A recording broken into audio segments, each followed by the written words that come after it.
Hey guys, impaKt here. I'm back to finally deliver on the highly requested Thresh guide. There is a lot I want to say in this video, so let's cut to the chase and get started.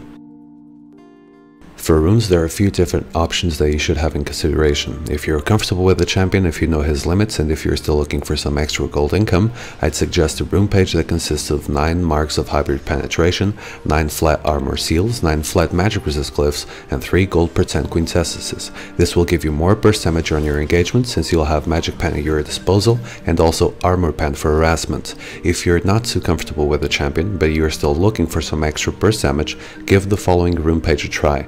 9 marks of hybrid penetration, 9 flat armor seals, 9 flat magic resist glyphs, and 3 flat HP quints. This will give you the extra tankiness you'll need to engage and get close to the enemy without having to be too scared about it. The HP quints works sort of like a safety net.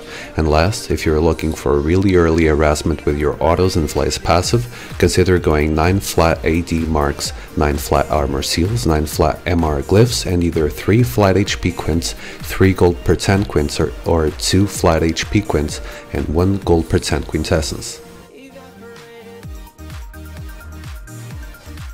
When picking your masteries, you should always remember that even though Thresh's auto attacks are ranged, his range isn't that huge and that you actually need to go in on an enemy to lock him down.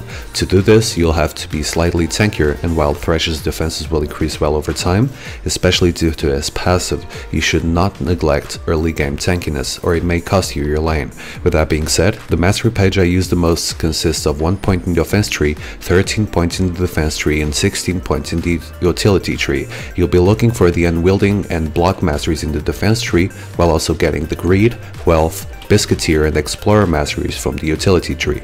If you'd rather go even tankier, you can go deeper into the defense tree and not get the extra gold income from the utility tree. In this case, I'd recommend going 1-22-7. Safeguard helps you tower dive, Juggernaut gives you an extra 4% max HP, Reinforced armor will be of some use when playing against Ashe, for instance, since it reduces damage taken from crits, Defender for early skirmishes, and Honor Guard for extra tankiness overall. Next up, skill set and skill order. His passive's Damnation. It is the reason why your tankiness increases so well as the game goes on. He does not gain armor per level, but instead he permanently gains 0.75 armor and AP from every soul he gathers. Remember that only champions and large minions have a 100% drop rate, though sometimes small creeps may drop souls as well. His souls are only visible to enemies if they have vision over you, so don't be too afraid of being in a bush waiting for a gank and seeing souls drop from the creeps. The enemies won't be aware of it unless, well, the bush you're waiting in is worded. His first skill is Death Sentence. It's arguably the most flashy and skill-based tool in his arsenal. This skill has 2 actives. Use it once to throw your scythe at an enemy, and if it connects to the first enemy hit, it'll stun it for 1.5 seconds, and its cooldown will be reduced by 3 seconds since patch 3.12. Use it again, and you'll pull yourself to the bound enemy. However, reactivate the skill before the 1.5 second stun ends, and the stun will disappear, but you will be able to attack again. If you're playing a kill lane, or if you want to have your Q up as soon as possible, max the skill first. If not, max second. Dark Passage, or more commonly known as Lantern, will throw the said lantern to the target location and it'll stay there for up to 6 seconds. If an ally clicks it, it'll pull him to your location. However, move too far away from it and it will disappear. It also grants a shield to all those who come near the lantern during those 6 seconds. That will last for 4 seconds. Here's a freebie. If you throw the lantern away from you, move away from its range and then get close to an ally. The lantern will still give him a shield. You should probably max this skill last. His third skill is Flay, which consists of a passive and an active. The passive will deal both magic and physical damage. His basic attacks will deal bonus magic damage on each hit, depending on how many souls he has collected. It will also deal a percentage of his attack damage, based on the time that has passed since his last attack. Since patch 3.12, this portion of the skill only starts stacking up once his attack animation finishes, so it doesn't start stacking up as soon as you hit the target like it used to. Flay's active will knock the enemies in the area in the direction you choose. It also slows the target's flight for 1.5 seconds after the knock effect, so if you're looking for early game harassment or if you're using AD runes, max this first. If you'd rather have more control of the lane, max Q first and E second. Thresh's ultimate is the box. It summons 5 walls around them that last up to 5 seconds or until an enemy champion hits the walls. If they do, they take magic damage and are slowed for 99% for 2 seconds, breaking the wall. The remaining walls will then deal half damage and apply half the slow duration, but an enemy can be affected by multiple walls. You should level this up at level 6, 11 and 16. Let's talk about starting items. In Season 3 solo queue I recommend 1 Vision Ward, 3 Side Wards, 3 HP pots and 2 mana pots if you went for at least 16 points in the utility tree. If you went for more defensive masteries, consider 1 Vision Ward, 3 Side Wards and 3 HP pots. Thresh needs bush control in order to hit his hooks and to zone out his opponents. This is why you should get the pink ward level 1. You may use this to clear the path for jungle ganks, but you have your lantern so you can force ganks even if your enemies have wards. You'll want the HP pot so you can be as aggressive as you like, and still be able to regen some HP if you get poked back. Thresh is a scary support to face during the laning phase. The amount of crowd control at his disposal, as well as tankiness and a skill that allows his AD carry to get close to him, will make it so that every single mistake made against him can cost a lane. But like every other support, he has counters.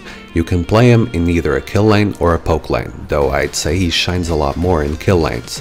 I'd say the supports that deal the best against Thresh are the ones who can actually harass from a ranged and safe position, like behind their own minion line, where Thresh can reach with his hook. Zyra and Lissandra are the ones who, in my opinion, deal better with him. Hard disengage kits can also deal well against Thresh. In this case, John and Alistar are probably the best picks to take. Don't forget that John's Q can cancel Death Sentence's second activation, and so can Alistar's Headbutt. With that being said, what you should be looking for as Thresh during the laning phase are primarily hooks. I'm not saying you should go in every time, but remember that by using your Q on someone, he'll be stunned for 1.5 seconds, so your AD carry will be able to poke him safely during that time. Also, your Flay's passive is painful. I recommend you stack it up and try hitting the target who has the most presence on the bottom lane with it. A decent and easy way of landing your hook on someone in this phase is to actually use Flay before you use the hook. If you can get close enough to the enemy, Flay him backwards and then use the 1.5 second slow to hit a close range hook.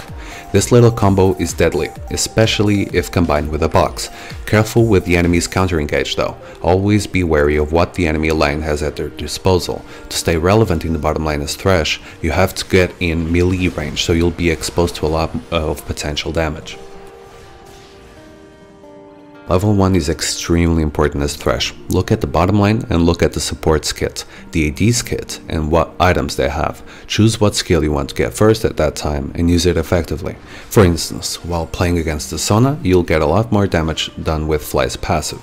However, she'll be able to poke you with Hymn of Valor plus her passive, outdamaging your Flay's damage and even being able to sustain what you did to her at level 2 with her heal. So maybe getting Death Sentence in that case is a better option. It's safer and your AD carry will be the one dealing the damage. Zyra is also a pain to withstand with Thresh, but she doesn't really have plenty level 1, so what you can do is get Death Sentence and go for a really early aggression, thus reducing the amount of presence she'll have in the bottom lane, or just killing her. Once you get to the mid game, you have to start thinking about what role you'll be playing in teamfights, and adapt your build towards that purpose. I'll be adding some more information about the support mid game in Season 4 once we get there, but for now, you'll want to get oracles and wards. Control your jungle and the enemy's jungle. Thresh has a really great kit for picking off champions, so by reducing the enemy vision and replacing it with your own, you'll radically increase your chances of catching someone off guard or in mid-rotation. We've talked about pick-off, but Thresh is also a great engager with Death Sentence and Dark Passage, followed up by Flay and the box. He can also disengage decently with Flay and the box, and he can protect and peel for the carry with all of his kit. I recommend going for Boots of Mobility and Trellis Rever if you're planning on being the engager for your team, or Ion in Boots of Lucidity and Zeke's Herald if you're playing the protector role. Late game wise, Thresh maintains his utility. The thing about his late game is that his defenses will keep scaling up over time because of his passive, so getting a lot of items on Thresh isn't necessary at all. Honestly, if I'd had to pick a weaker game phase for the champion, I'd say it's the laning phase, even though he's awesome at it. Now, sometimes in team games you may be looking for a swap lane. If you are, I can say that Thresh is still really good in this situation.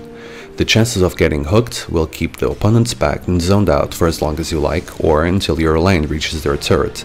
If you're looking to dive, Thresh is tanky by nature, and with 122-7 masteries, you'll be able to tank a few turret shots for your team even early on. The worst thing you can do though, is just waste your hook for nothing. Remember that death sentence's cooldown at level 1 is 20 seconds if you don't hit anyone. It's a really big window to get counter-engaged on, so be really careful.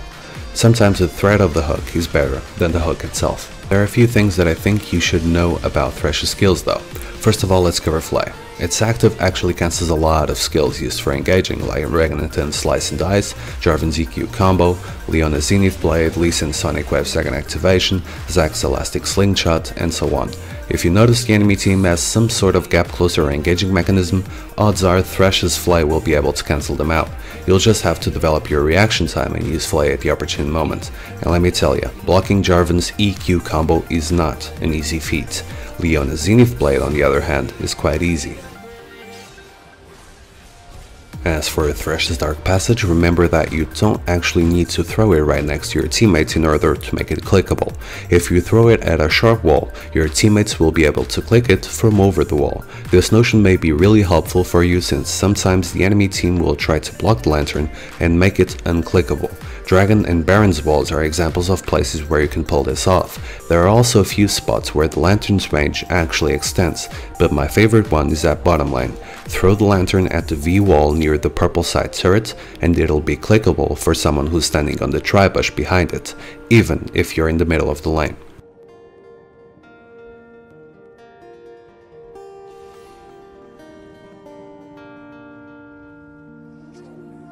And yeah, I've saved the best for last, how to hit Thresh's death sentence.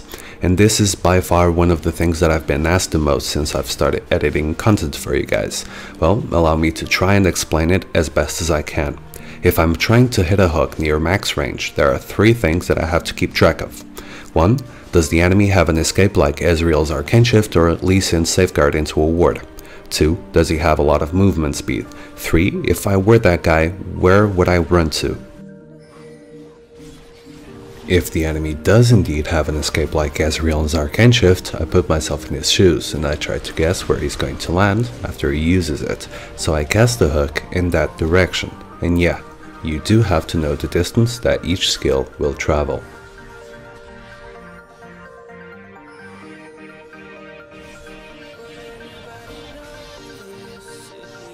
If he does not have a lot of movement speed, I imagine that there are clones of the champion around him, in the paths he may run toward.